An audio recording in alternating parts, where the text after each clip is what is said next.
আপনাদের এই টাকার ব্যাপারে আশ্বাস দিয়েছিল, কিন্তু সেটা পূরণ হয়নি। বাংলাদেশ জাতীয়তাবাদী দল বিএনপি, বাংলাদেশ জামায়াতে ইসলামী সহ আমরা আদায় করতে চাই। আমরা কারো কাছে ভিক্ষা চাই না, আমাদের টাকা আমরা আদায় করবো। আপনাদের সম্মানিত নেতৃবৃন্দ, অতীতে সেগুলো আমরা উদ্ধার করবো।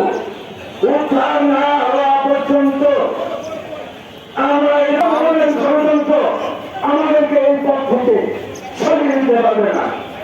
একটা কমিটি ছিল, সেই কমিটির নেতৃবৃন্দ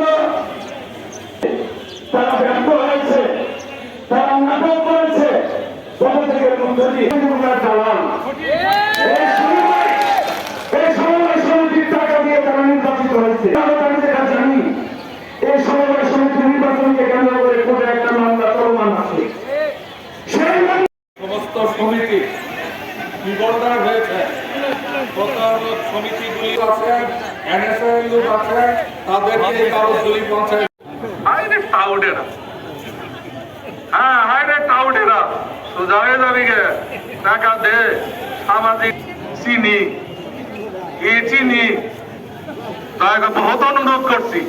আপনার তুই আমার প্রতিবেশী, আমার ছোট ভাই, পয়সার ভাগা দ্রুত জনগণের টাকা গুলো দে। তোরে মাইসের টাকা নিস, টাকা গুলো দে। আরে মোটর সাইকেল চালা, মোটর সাইকেল কার টাকা? তোর বাবার টাকা।